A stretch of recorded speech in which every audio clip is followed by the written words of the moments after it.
guys. Now for a moment, I'm sure a lot of you have been waiting for, definitely a highlight of my day, Skyrim time. I'm here with Todd Howard, the man himself. Hey.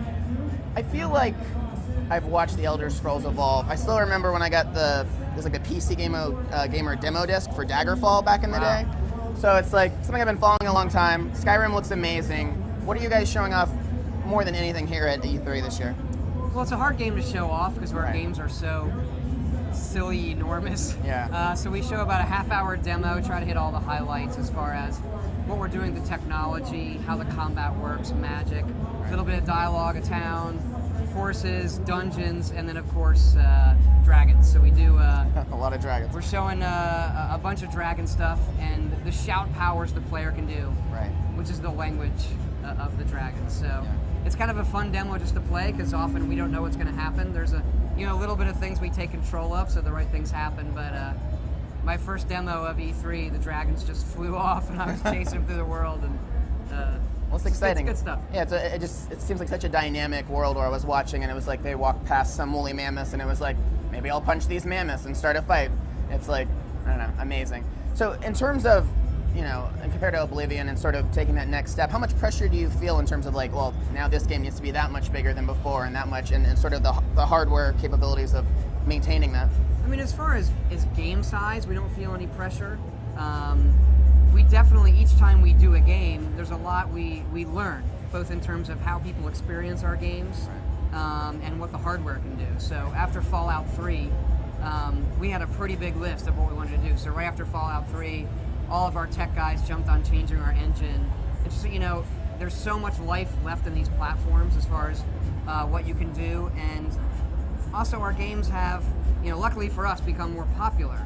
So we do get a lot more feedback from our fans and people on how they play the game, because sort of we want a dynamic world. We just want to make something really big and let you go do what you want. So we do get a lot of feedback on how people experience that and how we can kind of tune it for a better game experience. Right.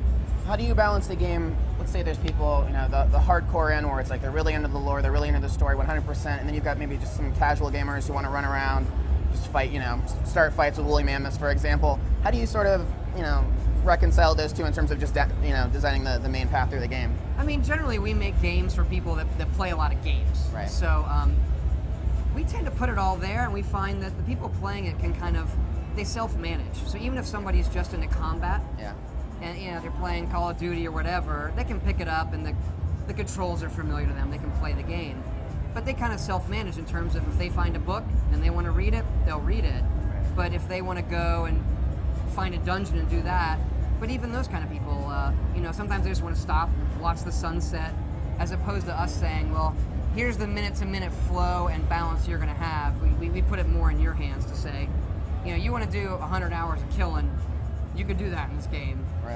But most people, even if they're a hardcore action person, it tends to suck them in because it's first person and it looks pretty, but then we find those people get into the story, they get into the books, they get into the skills, they get into all that stuff. Right.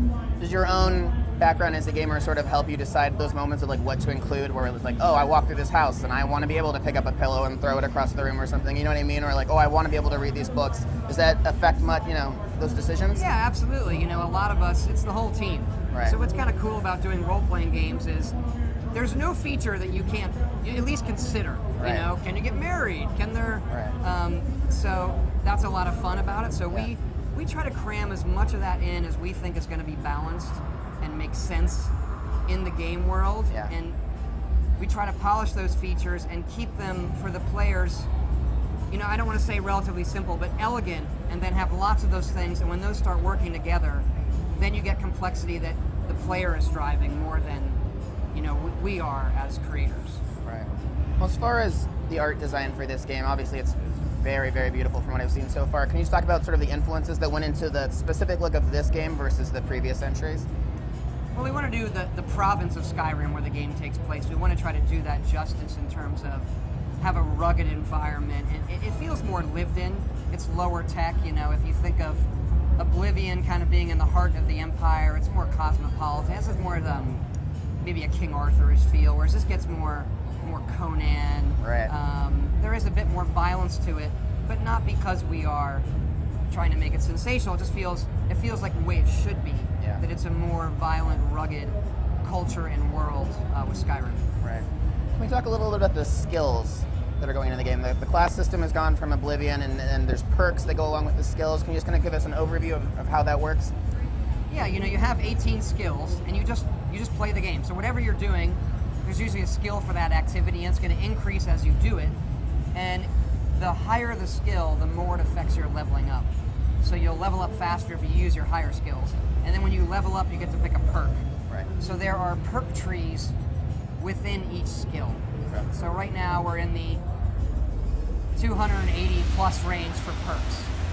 And that's going to let you define your character more, whether that's special moves with a sword or bleeding wounds with axes, or we have a cool one we just put in where when you go to block, if you're holding block, the world slows down, you can dodge your enemies better. Like little things like that that let you say, this is the guy I want to play. Very cool. So I guess one final question, what are you most excited about right now in this stage of development? Is there one thing that you're most proud of? Well, I'm glad it's all coming together. There's so much stuff, it's kind of hard sometimes to connect the dots. So we're playing the game a lot now at the office and just wandering the world, the job that our programmers have done getting it all running, and our artists have built this crazy thing, and what the designers have done. It's, even someone like me, when you sit down and play the game, it's so big that you're finding new stuff. Like, oh, I didn't know that was there. Who did this? This is awesome. Right. So it's a blast to just explore. I think it's what we do best. Yeah. Well, that attention to detail definitely shows. I'm definitely excited. So cool. All right, guys, we're gonna throw to my own realm piece. We're going to the post-apocalyptic E3 coverage. Very exciting stuff. Thanks so much. Thanks. I'm super Thanks for having excited. me.